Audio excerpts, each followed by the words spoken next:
good evening, good day, good night, wherever you're watching the video from. I appreciate you dialing in and watching another video. As always, you can reach us over on the Facebook page, leave a comment or a message or prayer request, and we'll be glad to respond. Or you can hit us up on the website, webbaptist.com, and we'll be glad to return any correspondence that you send our way. As always, we appreciate you dialing in and watching the videos. If you would, please like or subscribe to the channel, like the videos. That helps us grow the channel with YouTube and help support and as far as getting these messages and these videos out there.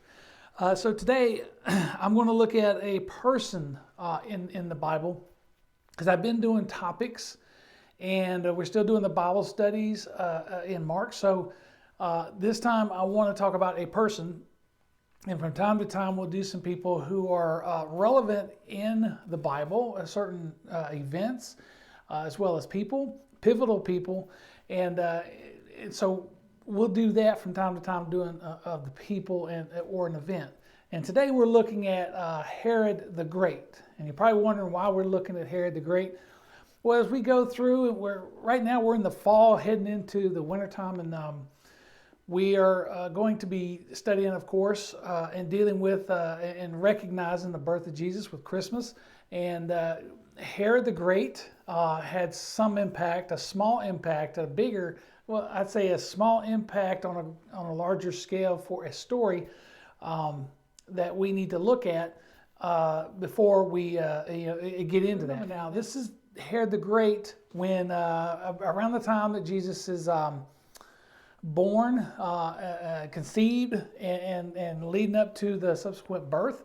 Don't get that confused with Herod the Great's son, Herod Antipas. So that Herod would be Herod the Great's son, and Herod Antipas was the one that dealt with Jesus at the time of crucifixion, and he also had direct dealings with John the Baptist and his beheading. So we're dealing with Herod the Great today, which is the father. Okay, so I just wanted to throw that out there to make sure we don't get too confused when we look at these two.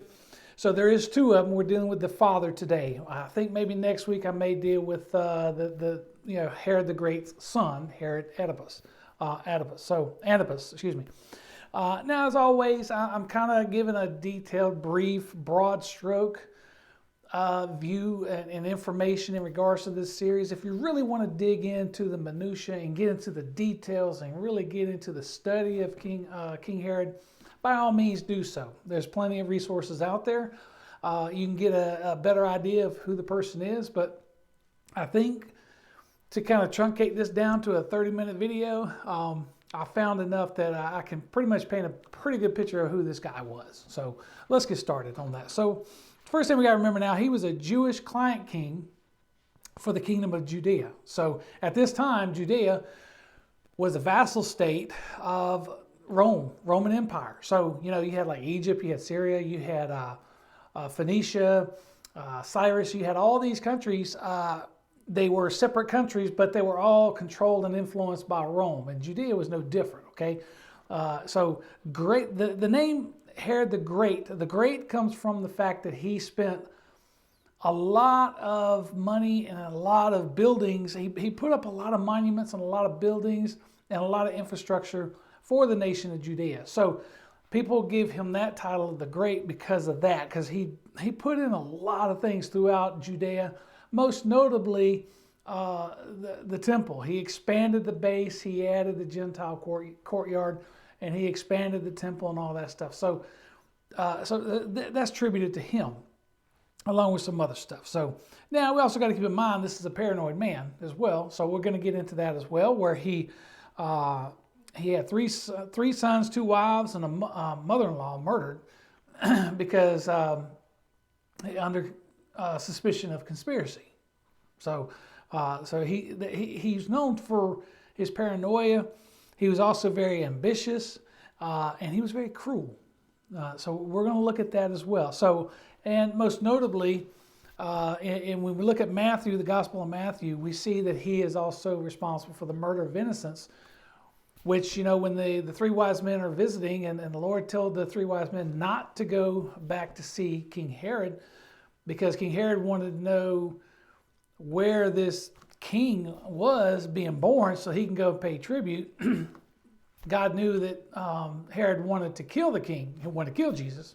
God ordered the three wise men to not go back to the king and to head on home. Of course, King Herod, when he found out, was very upset with that, and started killing all the babies born around that time in Bethlehem. So, but that's a separate video altogether, the murder of innocents. We'll get into that in a couple weeks, along with the Christmas stuff. So now we look at the beginnings.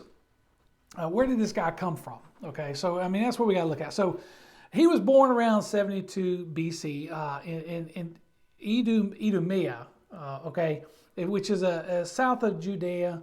You got to remember now the Roman influence of language is in on these lands and provinces. So when we see some of these names, you got a lot of them that sound very Greek, Hellenistic, Roman, and so the actual province. And of course, in some of these areas, the names and the people, the influences, they're constantly moving and shifting and that kind of stuff. So he was born to he was the second son to Antipater. So Antipater was a very high-ranking official.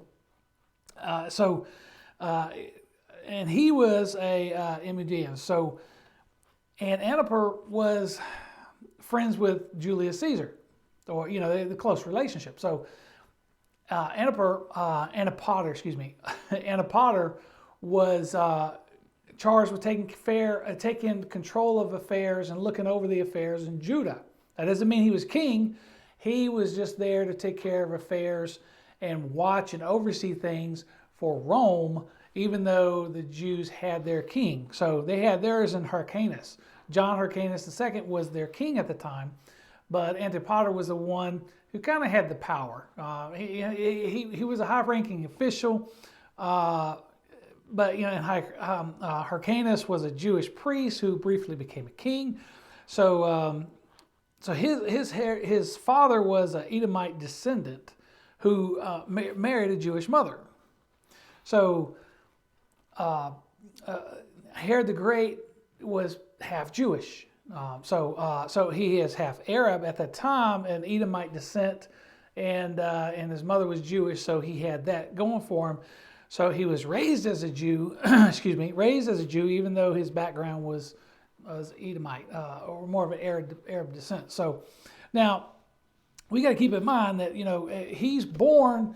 Herod the Great was born in this environment, so to speak, of politics, ancient world politics. His dad was very influential, high-ranking, very favored by Rome, kind of taking care of everything in the kingdom of Judea, the provinces, and that kind of stuff.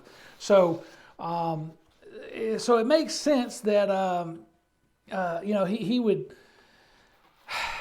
he would then rise up in that as well. So he sees that all around him, and he kind of took his father's footsteps.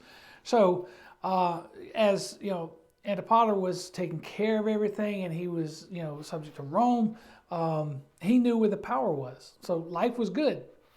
Now Herod was appointed a provincial governor of Galilee when he was about 25, 28 years old. And while he was governor, he cultivated a good relationship with Sextus Caesar, a Roman governor of Syria, which isn't far off. So basically, King Herod kind of rubbed shoulders, rubbed elbows with a lot of influential people, Roman people. He was very enamored with the Roman lifestyle and that kind of stuff. So it makes sense that he would do that.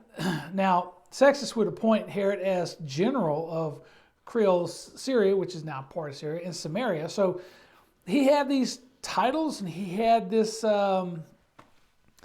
influence. He's a rising politician. He's a promising young man. And, a Roman general notices that you're good too. And his dad's very high-ranking and influential, so things looking pretty good. And while he was governor with the backing of Rome, the Sanhedrin didn't care for his heavy-handedness. He was very strict. He could be brutal at times.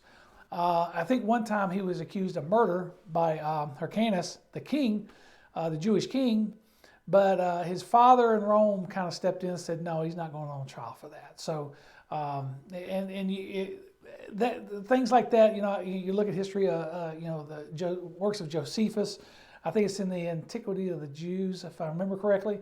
It was brought up, but nothing came of it. So it was good for him to know his dad was very powerful and was able to sway that opinion to sweep that under the rug. Now, here's where things get interesting. In 40 BC, Antigonus, Hyrcanus' nephew,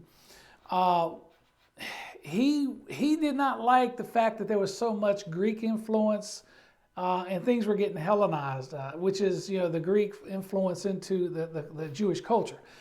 And he took the throne with the help of the Parthians. The Parthians are neighbors of Rome to the east, if you're looking at the map. And they're not really, they're neighbors, but they're enemies. And it's pretty much what, the Parthians are the modern day Iran, so to speak. So what happened here is Antigonus went to the Parthians and said, help me overthrow, this king. I'll be good to you. I'll be favorable to you instead of Rome.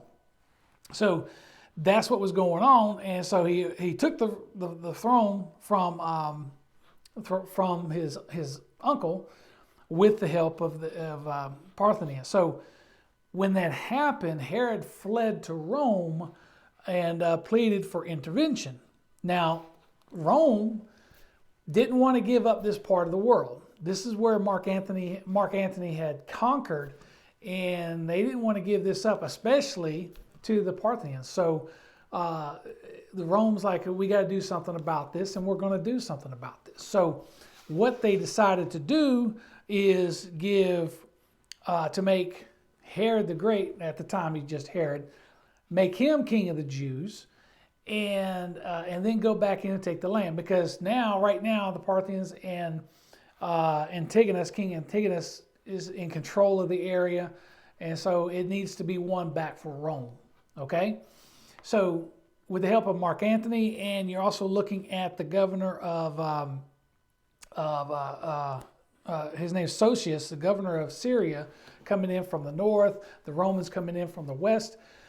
So Herod had, Syrian help. He also had Roman support to go in and win this battle, win this land and territory back for Rome. Okay, now he pledged his devotion and his allegiance to Rome while he was in Rome, to the Roman Republic.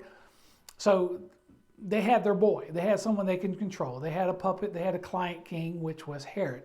So for the next 3 years, from 40 BC to 37 BC, they're battling them back and winning this back. And finally, whenever they do capture the crown, or the land, I should say, Jerusalem and the temple and everything, the Parthians are pushed back. Antigonus was captured and sent to Mark Antony to do whatever he wants.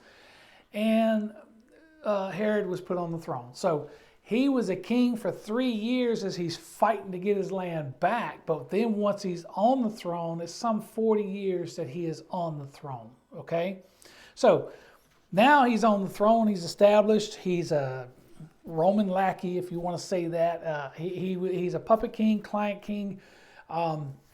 He had some power, not very much. He was kind of limited. He can control his constituents. All Rome cared about was two things: peace and taxes. Okay, so long as those things were happening, and if it wasn't taxes, it was goods. They set up a structure of a free world with all these different nations, and they could have their own general rule with their people, but they still had to answer to Rome, and that's what it is. So they had their guy, which was Herod, in that place. So that's what we have going on. That's his rise to power. Now, while he was in power, and according to Josephus, he was very it was a tyrannical rule. He was very heavy-handed. He issued authority, and he was he had the fullest. He was untouchable.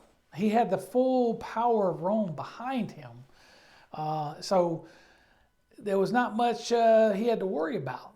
Now, he had a secret police to keep an eye on what the people were saying about him and what was going on. So he had a lot of Roman tricks that he did. He was very enamored, and he was very much impressed with the Roman way of life, Roman custom, and that kind of stuff. So, and he also had close to 2,000 bodyguards. So he was kind of he was worried about someone knocking him off. Well, why would he be that way? Why would he be paranoid? Well, he was installed as king to a people that did not support him. Rome put him in place as king of the Jews, and the Jews didn't like that at all. For one, he was half Jewish at best. He was not a fully Jewish person. He had no lineage to speak of, and the people didn't select him. The priests didn't select him. The Sanhedrin didn't select him. The Pharisees and the Sadducees, they didn't select him. He was not one of theirs. He was not their guy. Now, they learned to work with him and deal with him, but they all openly spoke against him on several issues. Now, in order to appease the people, he was not stupid. Herod had to do some things to gain favorability, as all politicians do, right? So he built a lot of monuments and a lot of things for the people. He expanded like I said, the temple. He expanded the temple and made it grand. It was not just overnight. It took decades to fully rebuild and restore the temple to not only its former glory, but to a bigger glory, because bigger is better, right? And so that was going on. He added the Gentile part of the temple and expand on that, which then would become the money changers and all that. So he did that, and so he also built a harbor. I'm reading my notes here to get these names straight. He built a harbor at Caesarea Maritima. Caesarea is still there. It's modern day today, so you can still see some of the ruins there. He built fortresses in Masada, Herodium, Alexandrium, Hyrcania, and Macarius. So a lot of these fortresses were built with the understanding to protect the civilians, but chances are it's for his protection and nobody else's. So let's keep that in mind. Now, along with the temple, he also built Sabas, which is a pagan city, and appealed to country's pagan population. So he's pretty much like a Jewish king to begin with. He's appeasing God's people as well as the pagan people within his borders. So in that regard, there was no change between him and a Jewish king, so to speak. So as we read the history of that. So he also, like I said, he liked Roman culture. And he brought in Greek-style theaters, amphitheaters, and stadiums for chariot racing. He tried to institute a lot of Greek and tried to Hellenize the citizens. He saw, it's kind of like he went to Rome and saw this big, beautiful city and the aqueducts and the infrastructure and the waterways and all this stuff and said, I want to bring this to my people or to his kingdom. And so, of course, Judea was kind of considered a backwater country place, and he wanted to kind of modernize that place for trade, for people, for commerce, and that's what he did. And that's where he gets the name the Great.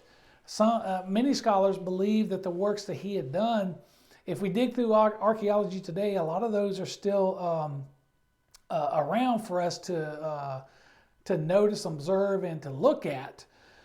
But they also say that, the works that he had done surpassed that of King Solomon. So he made, he kind of brought Judea from just being a backwoods country, wilderness, to help them at that time in the ancient world, modernize them and brought them forward. Like I said, with the running water, the aqueducts, the temple and the fortresses and the roadways and all this stuff. And, all of that helped, if anything, helped the early church. And that'll be a separate issue altogether. We'll be getting in those in a couple of weeks.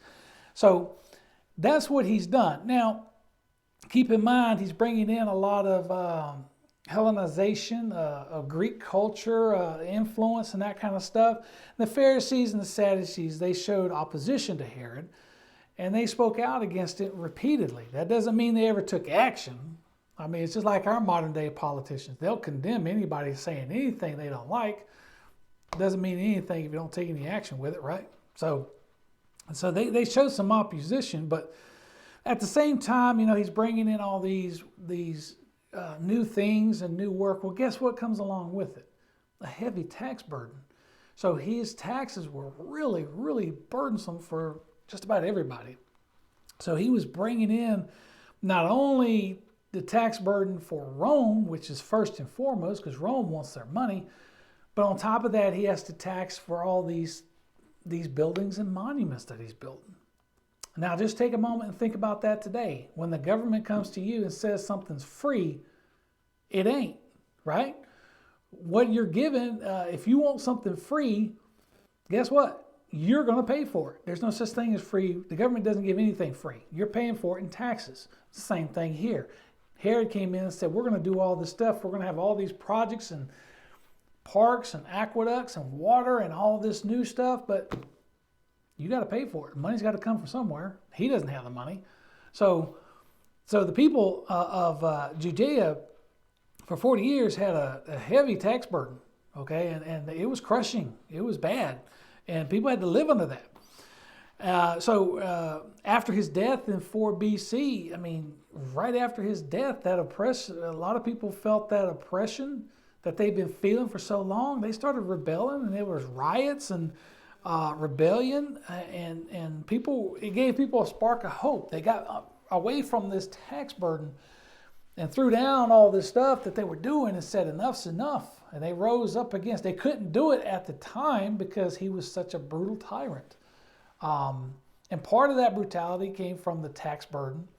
And the other part of that came from the fact that he was always paranoid and upset and infuriated with the people because they didn't accept him as a king of the Jews. He just wasn't a Jew. Despite his many attempts to appease the people, they really didn't accept him. Herod the Great stuck, mainly from scholars and historians, but the people back then, they were okay. So he was their king. He was a burden to them. Did their lives get better? That's arguable because we don't have anything to measure what the life was back then for the average male adult or a female or family.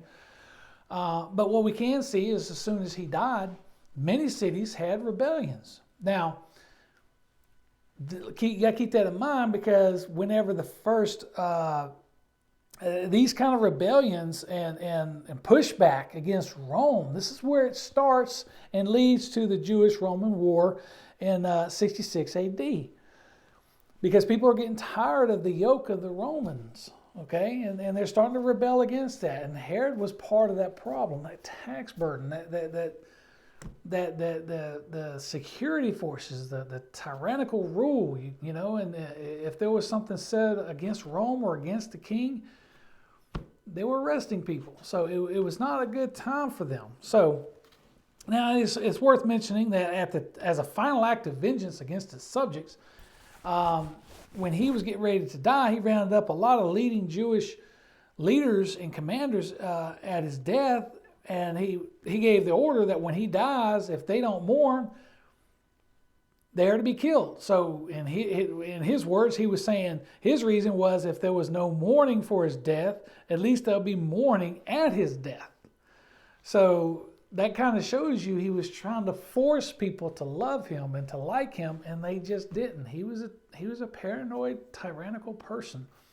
needless to say, once he died, they released those prisoners. They didn't carry through with that order, thank God. But he died a painful death, and many believe it was intestinal cancer. It was really ugly. From what at one time he tried to kill himself, and I believe his cousin or someone stopped him from doing that, if I remember correctly. He died in Jericho, and after he died, his kingdom was divided among 3 of his sons. Now, when we look at I'm going to try to put over here this little flow chart picture that I found, the family tree, and we kind of get an idea. Now, if you look all the way in the corner, there's Cleopatra. That's not Cleopatra from Egypt, okay? Don't just get that straight. That's not Cleopatra from Egypt. That Cleopatra is from Jerusalem, a wealthy merchant's daughter. That's someone completely different. So you see where Herod had many different wives. So there's four of the 10 are listed here because these 4 are relevance. The rest of them are not. So, but again, I'm going to try to leave that over here. If I don't, sorry. Now we look at when we look at just to sum up this whole situation, we got to keep in mind that Herod was a political animal. Okay, he was raised in an environment of politics. He quickly learned how to survive.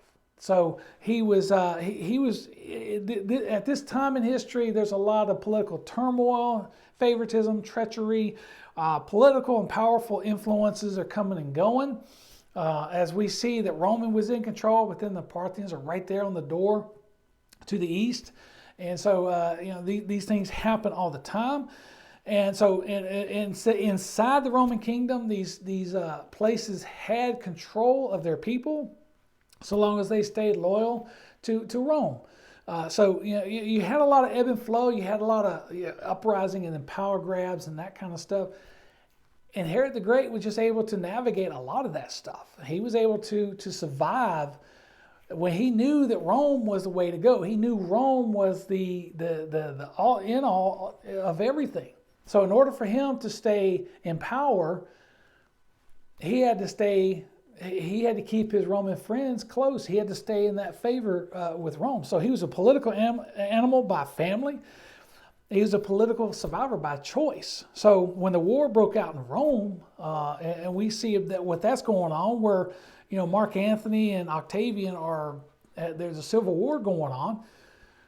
Well, Herod the Great decides to go with Mark Antony. He's thinking, well, this guy helped me get my throne, so I'm gonna throw my lot in with him. He was going to stay loyal with him. Well, Mark Antony and Cleopatra ended up getting defeated. So what does Herod do? He immediately goes to Octavian and spends enough time and enough swearing allegiance to Octavian to convince Octavian that he's the man, because he was thinking of Rome first. And he's up there groveling for his life, for his position. He was so good at it that Octavian, who would become Augustus Caesar, said, okay, you can stay as king. So you see where his loyalties were not necessarily to one person or one man. It was to Rome. It was to his own survival and his own benefit. And his own survival and his own benefit came from one place, Rome. And he knew that. So he was what we know and we see in our lives, a politician. He would survive as a politician nowadays. We see that all the time. We see politicians constantly telling us the good news, telling us and building stuff that we think is free and the government's our friend and all that stuff, when it's really not. It's just another tax burden that we're having to pay for. They're just taking the money out of our pocket and using it, right? So his influence, he was influenced by Greek and Roman culture, and he tried to implement that with his people.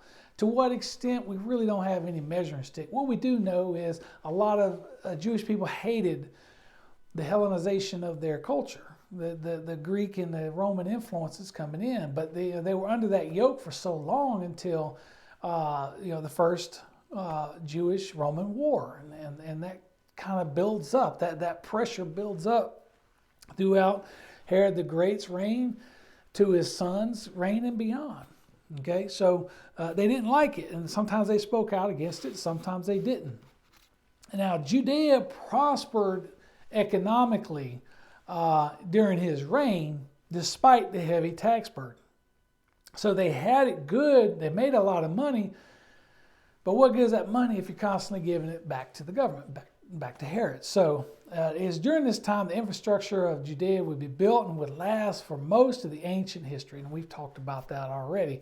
So many scholars, like I said, believe he eclipsed Solomon in regards to the buildings and the monuments and stuff for the people. So and bottom line is, and when we look at Jewish and Christian early church historians, no one really gave him a favorable light. He wasn't really Jewish. He was half Jewish. He was an appointed king. He was a client king. So the Jewish people really didn't accept him. He was not their king. He was Roman's king. They brought him in to rule over us. So he was not really accepted as a king. He was rough, he was tough, he was tyrannical.